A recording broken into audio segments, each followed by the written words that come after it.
Einen wunderschönen Tag. Wir sind hier in Piribibui, ja, und Simone möchte gerne einen Waldgarten anlegen. Sie haben insgesamt ein 6 Hektar großes Grundstück Ja, und ja, sie hat mich halt gefragt, wie ich das hier am besten machen würde, ja. genau, ja, Ja, waren wir da alles so mit den Problemen, wo man hier so hat, gell? ja. Also, die Simone, du hast ja schon angefangen hier und Mhm, zwar hast du auch schon alles richtig gemacht eigentlich. Du hast einen Graben ausgegraben, hast Äste rein, Mulchmaterial. Ja, jetzt habe ich dir noch empfohlen, diese Terra Negra zu holen. ja, Ja, Terra Negra ist hier relativ günstig zu haben. Ein LKW für 1,6 Millionen, umgerechnet sind es 200 Euro ja, für 20 Tonnen. mhm, Die würde ich da noch drauf machen und dann ein bisschen die normale Erde drauf. Und dann könntest du schon mit nativen Bäumen anfangen zu pflanzen. mhm, Also ich würde jetzt hingehen und die nativen Bäume, so wie Lapacho, ähm, auch Eukalyptus, weiß gar nicht, okay, ob der Eukalyptus hier nativ ist oder nicht, aber mhm, Eukalyptus würde ich machen, weil der stark wachsend ist, mhm, ja, weil der wachsen will. Uroputar, Timbo zum Beispiel mhm, würde ich hier reinmachen. Und die kannst du richtig eng hier aneinander pflanzen, mhm, also wirklich in Zentimeterweise. okay, Und die lässt du praktisch vielleicht auf 2, 3 Meter hoch werden mhm, und dann beschneidest du das immer wieder. okay, Ja, also das dient nur dem Chop and Drop. Dann verwurzeln sie sich mit der Zeit, ja, und die bilden unten praktisch hier, wo du schon so schön gemulcht hast, bilden die praktisch ein Wurzelwerk, Körper, sage ja, ich immer, mhm, einen lebenden Organismus, ja, mhm, was Informationen untereinander teilt, Wasser mhm, ähm, und ganz wichtig Nährstoffe, ja, ja. Ähm, Hier hast du ja auch schon richtig gemacht mit der Mexican Sunflower. Also du gehst auch schon hin und machst Biomassepflanze. Ja, jetzt müssen wir warten, ob die jetzt kommt oder nicht. Wenn nicht, mhm, dann machst du noch einen Versuch. ja, ja, Wichtig ist, dass man die Mexican Sunflower richtig rum reinsteckt, damit die auch nach oben wächst. mhm, Ja, darauf müsst ihr achten. Müsst ihr gucken, wo die Blätter hingehen. Ähm, und die könnt ihr auch ruhig in so Abständen wie 1 Meter machen. Ihr könnt ja aber auch noch kürzer machen, ja, ein paar Zentimeter Abständen. Das dient auch dem Chop-and-Drop-Verfahren. mhm, Dann habe ich ja bei euch gesehen, also du musst ja nicht unbedingt alles in Linien machen, wenn du das Ding nicht produktiv machen willst, ja, sondern du kannst es, sage ich mal, auch so unordentlich machen. Ja, also okay, es muss nicht unbedingt in Linien sein, ja. ja, mhm, Und ja, zu den Abständen der Ertragsbäume. Also da, wenn ich dir das jetzt alles erkläre, kannst du es dir nachher nicht merken. ja, ja, Da habe ich eine Telegram-Gruppe okay, und da habe ich was vom Herrn Sketch reingepostet. ja, Der sagt dann ganz genau, welche Bäume du in welchen Abständen du einpflanzen sollst. okay, Das gilt für die Ertragsbäume dann später. Die mhm, Biomassebäume habe ich für mich herausgefunden, die kannst du ruhig eng machen. ja. Also die kannst du wirklich, was ich vorhin gesagt habe, zentimeterweise machen. Da muss man aber immer hinterher sein zum die abschneiden, Gen sonst wird das ja ein Problem, weil genau, das ist wichtig. die wachsen ja ziemlich schnell, dann kriegen da die anderen Bäume kein Licht mehr. Genau, Also das ist sehr die wichtig. muss man immer schneiden. Genau, Ja, genau. Also da ist praktisch, wenn ihr das so mit den Biomassenbäumen macht, dann ist es wirklich wichtig, danach zu gucken. Also wenn ihr praktisch dann nichts mehr macht, dann überwuchern die eure ja, eben, Ertragsbäume. ja, Ja, mhm. vor allem die Mexican Sunflower. Ja, ja. Die will richtig wachsen, Also ja. die muss man immer jede Woche im Prinzip. Genau, da hast recht, aber nicht jede Woche. Okay. Die Mexican Sunflower machst du ungefähr jede 3 Monate. Ah ja, Ja. okay. Also du kannst sozusagen nicht dann nach Deutschland für 2, 1, 2 Jahre gehen Ja, oder ja, ne, Urlaub ne, machen gehen, ne, dann ne, kommst du hier rüber und dann ist es hier alles ein ne, ne, da Riesending. ist ja Ja, alles, und deine Ertragsbäume sind dann zugewachsen, weil ja, die ja, brauchen länger. ja, ja, ne, Ja, ne, ja, das passiert nicht. ja. Also ich würde vorschlagen, wir laufen jetzt dann eine Runde durch euer Grundstück Ja, und du stellst mir alle Fragen, die du so hast, ja, so, und ich erklärst dir einfach so, wie ich das am besten ja, machen gerade würde. jetzt, hier haben wir ja die Bäume abgeschnitten und das alles hier zum Ding. Da hast du ja jetzt gesagt, das soll man alles klein schneiden und klein machen und dann Genau. in die, An die Bäume ranbringen wieder. Also genau. auf viele verbrennen ja dieses ganze Material. Das würde ich auf keinen Fall machen. Wenn man einen Häcksler hat, ist es gut, das alles zu häckseln, und dann praktisch an die Bäume, um die Bäume rum, oben drauf als Mulch abzulagern. Ja? Das ist dann praktisch sehr, sehr viel Nährstoffe, sehr viel Essen für die Mikroorganismen. Ja, Die, eben. die ernähren sich davon, dann müsst ihr viel weniger gießen auch. Ja? Mhm. Wenn ihr den Häcksler gerade noch nicht habt, dann Mitarbeiter holen und Mhm. mit der Machete. Mhm. Einfach mit der Machete, die dicken Äste braucht ihr nicht unbedingt, aber auch so Äste könnt ihr auch ruhig oben liegen lassen. Okay, Oder vor allem, wenn ihr noch dickere habt, so Baumstämme, ja. dann könnt ihr, wenn ihr dann die Linie habt, könnt ihr die praktisch außenrum Ah ja. wie so eine Mulde machen Aha. mit Ästen. Und Ja. wenn es dann regnet, dann bleibt es schön alles, also sickert es auch alles schön rein. Oder? Also das alles an den Kanal hin. Genau, so hin- außenrum so aufbauen, ja, wie schön. Aha. so Wände damit Ja, praktisch mhm. machen. Und dann bleibt der Mulch auch viel besser Ja, dort. ja. Ja, das ist dann wie so eine Schüssel dann praktisch. Ja, Ja. ja, Auch ja. wenn es regnet, dann geht es auch alles Ja. schön runter. Ah, ja. Also das ist sozusagen Gold wert. Ja. Ich würde es auf keinen Fall verbrennen. Ja. Ich zahle dafür Geld. Ja. Also bei uns ist sozusagen Mhm. Ande, was immer wieder beschneidet. Ja, und ich zahle denen 50.000 Gurani. Mhm. Das ist nicht viel, das sind 5, 6 Euro. Aber bevor die das verbrennen, bringen die den LKW mir. Na ja, Wir klar. häckseln das durch und lagern das nicht ein, sondern Ja, bringen ja, das klar. sozusagen an die Ja, ja, Bäume. Ja. ja, ja, Also auf jeden Fall Ratschlag, nicht verbrennen. ja. Mhm. Das, was ihr hier gemacht habt, das ist super. Also wenn ihr Bäume habt und ihr braucht das Licht, dann reißt die Bäume nicht raus, Ja. sondern stutzt die einfach. Mhm. Jetzt wird dieser Baum, man sieht schon, der kommt hier raus, Ja. ja, der stirbt nicht, das ist Ja. ganz wichtig zu wissen. Der wird aber viele seiner Wurzeln verlieren. Ja. Das heißt, wenn ihr hier jetzt Ertragsbäume hättet, dann hätten die davon voll den Vorteil. Okay. Das ist so ein Nährstoff für die, ja, Ja. die ernähren sich davon dann. Könnte ich jetzt hier gleich schon mal einen Ertragsbaum hinsetzen? Oder funktioniert das dann? Oder? Ja, schon, auf jeden Fall. Aha. Ja, auf jeden Fall. Mhm. Also, du kannst ja einfach so einen Avocadobaum zum Beispiel kaufen und einpflanzen, der wird auch wachsen. Ja. Bloß er wird nicht so gut wachsen, wenn der da unten schon ein Netzwerk ist. Mhm. Ja, und Mhm. ich, meinem großen Projekt, gehe erstmal nur auf native Bäume, Mhm. einfach, dass ich viel weniger Bäume verliere von Anfang an. Mhm. Ja, weil wenn ich zum Beispiel ein Feld voll mache mit teuren Bäumen, die ich einkaufe, und der Boden ist noch nicht gut, dann werden mir viele Bäume das nicht schaffen, den Sommer zu überleben. Mhm. Aber wenn du schon Schatten hast und Mulch viel hast und unten diese Verwurzelung hast, ja, dann überleben eigentlich fast alle Bäume. Okay. Also das ist mein Gedanke, also Ah, ja. kosteneffizienter zu arbeiten Ah, praktisch. ja. Ja. Ah, ja. Und der Ertragsbaum hat dann praktisch viel mehr Nährstoffe von Anfang an und wächst viel gesünder, viel schneller. Mhm. Das sehe ich an meinem Waldgarten. Mhm. Da habe ich manche Bäume einfach so gepflanzt, Ja. ohne gute Nachbarn Ja. oder ohne native Bäume und manche jetzt mit. Mhm. Und das ist ein gewaltiger Unterschied, was das Mhm. Wachstum angeht. Mhm. Und auch, ich muss es wirklich nur im Hochsommer gießen. Ja. Und Ja. die nativen Bäume, wo zum Pflanzen, wie lange muss man warten, bis man die Ertragsbäume reinmacht? Also wie gesagt, du musst gar nicht. Du Okay, kannst es ich kann gleich gleich- machen, manche gleich- machen es gleich. Aha. Ich mache es halt so jetzt, weil es kosteneffizient ist. Aha. Du könntest es gleich von Anfang an machen. Mhm. Also du könntest native und Ertragsbäume zusammen reinmachen. Okay. Ja. Mhm.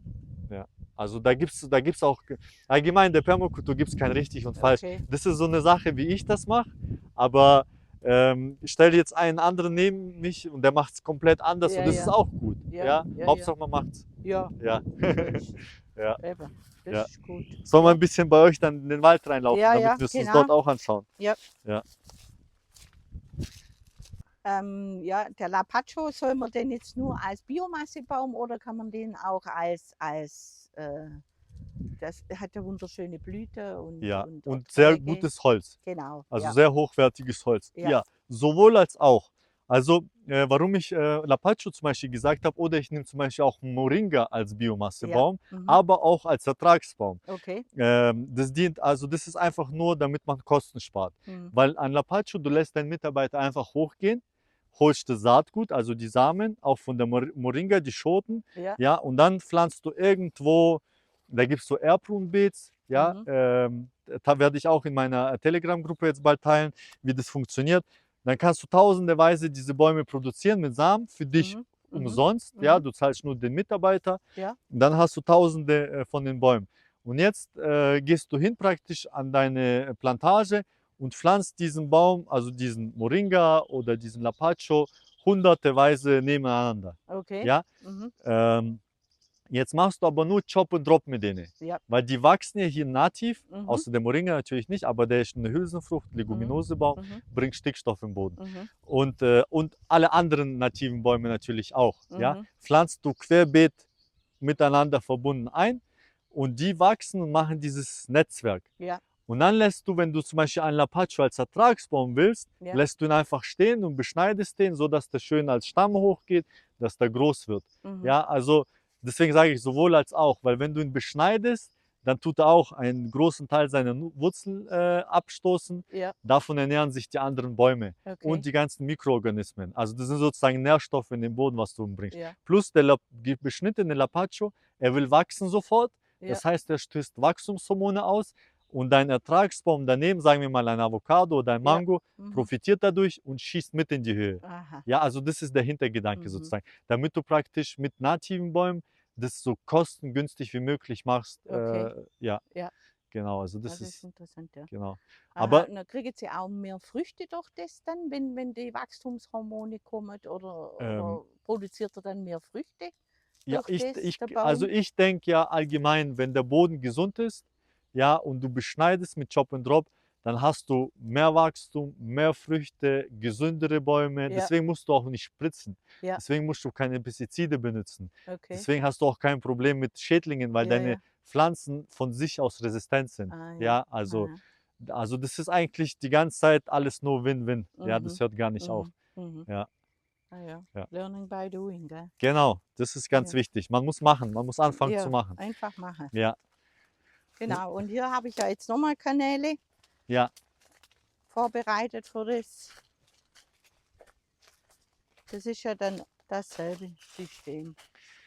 genau. Und dann hast du ja gesagt, diese Bäume dann beschneiden und die durch die Wachstumshormone, Genau. also Also dass wenn, da Licht kommt. ja, wenn ich jetzt hier so ein Projekt hätte, für mich, ja, dann wäre ich jetzt hingegangen erstmal, das, was ihr hier gemacht habt, ist super, Mhm. aber das ist sozusagen ein Bonus. Ja, also es geht auch ohne. Ja. Man kann auch Bäume einfach normal pflanzen. So mache ich es, weil ich denke halt einfach, ich sage immer, das ist ein Sandwich für die Bäume. Ja, ja. Ja, also Ja, da machst du Terra Negra rein, da machst du Mulch rein, Äste. Und die Palme, so wie sie jetzt da liegt, kann man die gerade flach hinlegen. Das Könnte passt. man auch, genau, die Ja. wird irgendwann mal Ja, ja. verrotten und das ist auch Biomasse Ja. praktisch. Mhm. Mhm. Genau, und ja, aber du könntest es praktisch auch einfach so machen. Du könntest einfach so neben die Bäume pflanzen, auch hier ein Ertragsbaum. Aha. Jetzt hast du ja hier schon deinen Biomassebaum. Ja, Ja, genau. Und jetzt den brauchst du schneiden. hier halt Licht. Das Ja. heißt, du gehst hin und machst das, was du vorhin da gemacht hast, lässt ihn auf 1,50 Meter auf 2 Meter kappst du den praktisch. Ja. Das obere Zeug machst du wieder entweder häckseln oder mit der Machete klein, kommt alles auf den Boden, also wieder Futter für die Mikroorganismen. Aha. Ja, der Baum will wieder wachsen, Ja. ja, er stößt wieder Wachstumshormone aus, diese miteinander vernetzt irgendwann mal, verwurzelt, Ja. er schießt mit in die Höhe. Ja. Ja, und so würde ich einfach nur ausdünnen immer, Mhm. dass mehr Licht reinkommt, Ja. die Biomasse runter und die Bäume, die was da sind, auf Ah, ja. keinen Fall zerstören oder rausnehmen, ja. weil jeder Baum ist wichtig und der stirbt nicht, wenn du ihn Ja. beschneidest. Also immer im Prinzip, das war ja mein Problem. Wir haben da viel Wald. Ja. Ja, aber die die Fruchtbäume brauchen ja Licht. Das Vielleicht heißt, kommst du neben mich ein bisschen, weil Julia muss schon so weit weg. Die Ja. Fruchtbäume brauchen ja Licht und das war jetzt meine Frage. Das hast du jetzt gut erklärt, dass ich das jetzt da einpflanzen kann und dann das runterschneiden. Genau, Genau. genau, ja. Und das dann immer aber kurz halten, dass die Bäume, oder Genau, pflanze ich die dann, Es- weil der wird dann wahrscheinlich genau. schneller Viel schießen schneller, wie der viel andere. schneller als der Ertragsbaum, Ja. am Anfang zumindest. Genau, und deine Aufgabe ist einfach nur danach zu gucken, dass der Ertragsbaum sein Licht bekommt. Ja. Ja. Mhm. Und wenn er klein ist im Sommer, dann lässt du ihn am besten auch den Schatten, weil nicht jeder Baum braucht am Anfang voll Sonne. Ja, ja. Ja, dann ja, lässt du ihn seinen Schatten, der wird hier groß Ja. und jetzt merkst du, okay, jetzt ist er hier, ja, Ja. bis dahin sage ich, wird er auch gesund wachsen, weil Ja. du hast hier gut Licht. Ja, Würde ja, ich nicht das mal weiß viel ich, machen ja. am Anfang. Mhm. Mhm. Weißt du, ihr habt hier schon gut ausgedünnt. Ja. Und wenn du dann merkst, okay, jetzt ist der Baum groß, dann gehst du hin, kappst den und Ja. dann beobachtest du mal, was passiert. Ja. Das habe ich nämlich vor kurzem bei unserem Avocado gemacht. Okay. Er hat keine Früchte gebracht. Wir haben unten, okay, wir haben noch gedüngt mit Kuhmist und alles. Wir Ja. haben den richtig Mhm. viel Mulch gemacht. Wir haben den jetzt außenrum ein Timbo, der hat ihn überschattet komplett. Ja. Wir haben ihn frei gemacht und jetzt haben wir, ich weiß nicht, wahrscheinlich über 100 Früchte dran hängen. Nee, echt. Letztes Jahr hatten wir 2 Avocados dran. Ah, Jetzt ja. zwei Avocados Aber dran hängen. Wahnsinn. Und jetzt haben wir über 100 so kleine Avocado. Nee. Ich hoffe, die packen es alle Ah, jetzt ja. und fallen nicht ab, aber das ist extrem, was da passiert, wenn Ah, du ja. das Richtige beschneiden und dann Ah, ja. Sonne reinkommt. Hey, das ist Ja. ja cool. Genau. Dann kann man im Prinzip, wenn man Avocado isst, gerade hier einpflanzen, Ja, fertig. im Wasser vorziehen am besten, Mhm. dass Ah, der so funktioniert es nicht gleich nee, einstecken. funktioniert wahrscheinlich auch, aber wenn das da genug Feuchtigkeit drin hat. Mhm. Ich würde es mit Wasser einfach die Hälfte des Avocado-Nusses, die Hälfte davon Die in Wasser Hälfte? tun. Ah. Ja, und dann bildet der unten irgendwann mal Wurzeln. Aha. Wenn er Wurzeln gebildet hat, dann kannst du ihn eingraben und schön gießen und dann, genau, dann kommt oben auch Ja. ein kleines Bäumchen schon raus. Ja. Währenddessen, ja, und wenn dieses Bäumchen rauskommt, dann tust du ihn eingraben. Ah, ja. Ja, Also nur die Hälfte. nur die Hälfte kommt Durchschneiden. ins Ich Wasser. habe immer so Nicht einen durchschneiden. Nee, nee. Ah. Nur die Hälfte kommt ins Wasser und Ach so, die Hälfte. Ja. Mhm. genau, und die andere Genau. Hälfte bleibt in der Luft. Mhm. Genau. Jetzt. Dann öffnet er sich irgendwann mal. Ja. Hier unten gibt es Wurzeln Ja. und hier oben kommt ein kleiner Baum raus. Ja. Ja, und dann so gräbst du ihn auch Mhm. wieder ein. Mhm. Ja, genau. Wichtig ist halt, wenn du dann nicht in Reihen pflanzt, weil in Reihen hab ich ja die Abstände habe ich bei mir im Telegram-Kanal. Mhm. Und wenn du das nicht in Reihe pflanzt, da musst du gucken ungefähr, was hat ein Avocado für einen Durchmesser später. Mhm. Mhm. Und dann musst du halt gucken, okay, hier kommt ein Avocado hin. Das Ja. heißt, du kannst nicht 1 Meter daneben einen anderen Ertragsbaum machen, Ja. sondern da musst du deine Abstände so gucken, dass die nachher Das ist vom das. Durchmesser voneinander ja. passen. Genau. Aha. Und Ja. dann auch immer, wenn ich jetzt hier ein Avocado und dann auch wieder die Sunflower drumherum. Genau, so würde ich es immer machen. Aha. Sunflower immer drumherum. Und das zum dann Mulchen. als Mulch. Dann ja? würde ich immer einen Ingwer dazu Mhm. machen, Ingwerbaum. Ja, den Ingwerbaum. kann man richtig daneben pflanzen. Das ist ein einheimischer Baum von hier. Aha. Das ist auch ein Leguminosebaum. Aha. Das heißt, der speichert Stickstoff im Boden. Ja. Ja, über die ja. Sonne nimmt er praktisch Kohlenstoff auf und dann Mhm. über Knöllchenbakterien tut er Stickstoff im Boden rein. Ja, das ist gut, ja. Stickstoff für die Pflanze ist wie für uns Menschen Sauerstoff. Sehr Mhm. wichtig. Das ist Mhm. Dünger Mhm. praktisch. Also Mhm. immer Stickstoff oder irgendeine Hülsenfrucht Ja. praktisch. Bohnen Mhm. kannst du auch alles daneben. Ja. Bloß an Ingwer ist halt das Interessante, den pflanzt du einmal ein und dann musst du ihn wieder nur noch beschneiden. Mhm. Ja. Mhm. Und der will ja auch die ganze Zeit wachsen und Mhm. dann ist schon auch super Mulchproduzent. Mhm. Mhm. Also ich würde immer Mexican Sunflower, Kamerun kannst du daneben machen. Ja. Mhm. Also hier ist der Avocado und der Mexican Sunflower, Kamerun. Genau. Und das dann zum Bestück, Ingwerbaum, Ingwer, Bohnen kannst du daneben. Bohne. Kürbis ist auch immer Aha. gut. Kürbis bedeckt dir den ganzen Ja. Mulch schön, dann bleibt Aha. alles feucht um den Aha. Baum rum. Ah, Ja, genau. Ja, das ist Und dann gut, hast du ja. so kleine Gilden immer Ja. Mhm. um den Ertragsbaum. Mhm. Dann gehst du hin, du musst nirgendwo mehr her dein Mulchmaterial produzieren, sondern du lässt deinen Arbeiter einfach mit der Machete alles klein schneiden, alles auf den Boden, dann kommst du in 3 Monaten, machst nochmal das Gleiche. Ja. Mhm. Und du siehst nach den Beschneiden immer, wie das alles so hoch geht. Ah ja, Ja. cool. Genau, Ah ja, super, prima. genau. Dann braucht man ja jetzt ja gar nicht immer so Kanäle machen, Nee. sondern man kann das Nee. einfach. Und, Genau. und gerade mit den Ormigas, mit den, Blattschneidameisen? ja, das ist ja, gerade bei Fruchtbäumen ist das ein Riesenproblem. Ja. Ja. Ich sag's so, wenn du einen gesunden Waldgarten hast, dann hast du gar kein Problem mehr mit irgendwelchen Schädlingen. Okay. Also sage ich, das ist immer nur so, wenn, wie soll ich das erklären?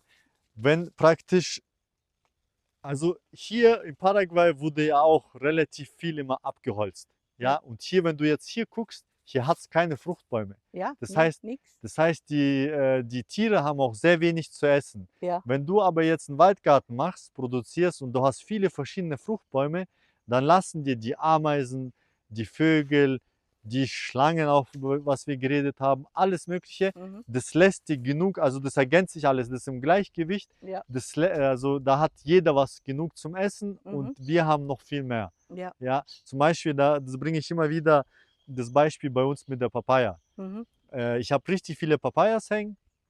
Wenn eine reif ist, dann kommt der Vogel, der tut nicht überall jede Papaya-Reife anknabbern. Nee, die sondern- essen nur die Reife. Genau, eine wird die gehen nur an die Reife und Ja. essen alle zusammen. Ja. Bienen, Ja. andere Mücken und was weiß ich, was da alles ist. Die Ja. Vögel, die gehen nacheinander rein, Ja. essen die Papaya leer und dann ist erst die nächste dran. Und wir Ja. haben viel mehr, als wir essen können. Ja, ja, so Ja, ist es, ja. genau. Das ist Und ich habe keine Oberalpenmoos. Probleme bei mir mit Blattschneidameisen. Okay. Aber ich Aha. benutze auch sehr viel die Mexican Sunflower. Mhm. Und ich habe gehört, die Mexican Sunflower mögen diese Blattschneidameisen nicht. Ja. Das heißt, überall, wo diese Mexican Sunflower ist, Ja. ist anscheinend keine Blattschneidameise. Und auch der Mulch, die Blätter von der Mexican Sunflower, hilft das auch schon gegen die Blattschneider? Und ich denke auch, ja. Ja. Ich denke Mhm. auch. Also Das ich denke, das ist alles, eine Symbiose Ja, zwischen ja, alles. ja, ja. Auch was Schnecken angeht, habe ich mir sagen lassen, wenn du einen richtig guten Kompost hast und du pflanzt irgendwo Tomaten ein und den Kompost schön außenrum machen, dann kommt die Schnecke, die erkennt sofort, dass der Boden jetzt gesund ist und für die ist es uninteressant. Die Mhm. geht dann wieder irgendwo, wo es ungesund ist, weil die Pflanze, was da wächst, die hat alle, die hat Kräfte, alle ja. Nährstoffe, die ist stark, die ist bitter, die ist voll im Geschmack und die Schnecke mag eigentlich nur, die zerstört nur kranke Pflanzen. Ah ja. Ja, Mhm. also die Schnecke ist sozusagen die Putzkolonne von Mutter Natur. Ah ja. Ja, die beseitigt die kranken Pflanzen. Ja, ja, das Und ist- dadurch, dass der Boden hier eigentlich, ihr habt noch einen guten Mulchbestand, sage ich mal, Ja, hier ja. drauf. Meistens ist der Boden ja in Paraguay so. Also bei mir ist er sehr Ja. oft so. Ja, ja. Ja, und dann ist der Boden kahl, ist Ja. immer also ein kahler Boden ist wie für uns Menschen eine offene Wunde. Ja. Ja, das habe ich von Herrn Sketch zum Beispiel. Ja. Und er hat kaum Nährstoffe. Ja. Das heißt, wenn du hier eine Tomate einpflanzt, dann ist die ungesund. Mhm. Und dann kommt die Schnecke oder kommt Ja, die ja, Blattschneidameise und die räumt auf. Mhm. Ja, die will nichts Ungesundes Ja. haben. Das war jetzt das Gute an dem, weil das Grundstück 10 Jahre unberührt war. Ja, Also guck. das hätte können machen, was wolle und Ja. immer Ja, Kompost. und das ist super. Ja, Nicht ist eigentlich putzen, auf perfekt. keinen Fall. Ja. Weil normalerweise geht man hier rüber, fegt alles zusammen, man sagt, damit die Schlangen nicht mehr da Ja, sind. ja, ja. Ja, Aber das Das ist ein ist- Fehler also wirklich ein Fehler für Ja. den Boden. Ja. Also der Humusgehalt, der geht ja weltweit, nimmt ja ab. Ja. Und wir müssen den eigentlich aufbauen. Ja, Dann kriegen so wir auch ist- wieder gesunde ja. Lebensmittel. ja, ja. Ja. Ich denke, das ist auch wichtig für die Paraguayer, die für das wissen. Ja. Ja, das ist die Angst bei denen. Ja, Die ja. haben alle übertrieben Angst vor Hunden, vor Ja. Schlangen. Ja, Ja, und aus Angst und die wissen, okay, die Schlange versteckt sich gerne im Gebüsch, dann wollen sie kein Gebüsch mehr haben, wollen Ja, die ja. alles kahl machen. ja, ja. Ja, genau. aber die haben nicht das Wissen, Ja, dass dieser kahle Boden die Bäume kaputt macht. ja, genau. Ja. Oder die haben sozusagen auch nicht das Bewusstsein sozusagen für die gesunde Ernährung. Nee, Das ist noch das Problem. Das Ja, ja. müssen wir dann praktisch Ja, Vorarbeit so machen ist- und das denen so ein bisschen nach und nach beibringen. oder was auch Ja. bei uns da, machen sie Blätter in eine Plastiktüte und schmeißen sie in den Wald. Ja, gell, genau. Statt sie selber ein Loch graben und reinmachen. Ja, Das ist, finde ich, eigentlich gut, wenn man da das denen Ja. beibringt. Aber ich denke, wenn die das nach und nach erfahren, Ja, dann werden die es auch machen. ja, Ja. wegen dem ist es jetzt auch gut, wenn der Arbeiter Ja. das alles weiß. Ich Ja. glaube, er hat auch großes Interesse, um Ja. das selber bei sich dann machen. Ja, cool. Ja. Cool. Ja. Schön erkläre ich Ihnen danach Ja, alles auf genau. Spanisch. Ja. Ja. Ja. Prima. Okay. Okay. Können wir noch mal eine Runde durchlaufen, oder? Einmal Ja, dann zeigst du genau. uns mal. Ja, Aber es ist halt immer das Gleiche eigentlich, werde ich Ja. wahrscheinlich jetzt erzählen. ja, ja. Immer Licht, also für Licht sorgen, also frei machen. Ja. Nicht die ganzen Bäume Ja. rausnehmen, sondern wirklich nur beschneiden. Also jetzt gerade auch wieder hier ist jetzt wieder eine kleine Lichtung. Hier kann man jetzt auch wieder einen Ertragsbaum setzen. Ja, du guckst halt, und dann wie ein gesagt, bisschen schneiden, dass er ein bisschen Licht bekommt. Und das andere. also hier zum Beispiel, wenn ich jetzt einen Mango hätte, Mhm. ich hätte hier noch nicht mal beschnitten am Anfang. Okay. Ich Mhm. hätte den am Anfang eingepflanzt und den auf 1,5 Meter, auf 2 Meter hoch werden lassen. Mhm. Wenn er dann stark genug ist, erst dann würde ich hier dann Mhm. alles Mhm. für ihn Licht machen. Mhm. Und bei Orange und Mandarine Bei ist alles. dasselbe. Bei alles. Mhm. Ja, solange die klein sind, weil der Sommer in Paraguay, brauche ich euch nicht zu erzählen, Ja, ja, ist ab und klaro. zu sehr heiß. Das ist ja, Genau, und da ist man deswegen um ist jeden es, Schatten froh. Gell? genau, Ja. genau. Und die Bäume freuen sich auch, so wie wir. Ja. Ja, Ah, ja. im Sommer. Ah, ja. Ja, muss auch weniger gießen dann. Ja.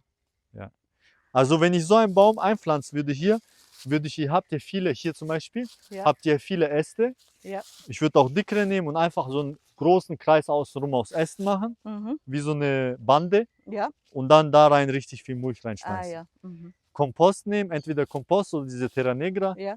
und da rein den Baum einpflanzen und dann Okay. hast du mega Wachstum hier. Aha. Ihr werdet hier sowieso sehr gutes Wachstum haben, das sehe ich an den Bäumen. Ja. Bei euch wächst alles sehr gut. Mhm. Ihr habt hier einen viel gesünderen Wald, als ich bisher meistens in Paraguay gesehen habe. Okay, ja, Ja. der ist Ja. wirklich ein schöner Wald. Ja. Haben wir jetzt auch alles frei gemacht.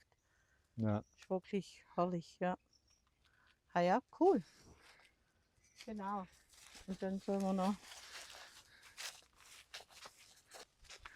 Das ist Und- jetzt herrlich, gell? Ja, hier ist schön. Okay. Ja, schönes Klima gleich. Ja. Und hier könnt ihr genauso, also ihr habt hier einen Hang und dann habt ihr hier viele Felsen, sieht man. Ja. Und was ich hier halt machen würde, damit man das Wasser ein bisschen auffängt, ihr habt hier viele Äste. Ja. Dann würde ich hier wie so Banden wieder machen. Aha. So hoch vielleicht.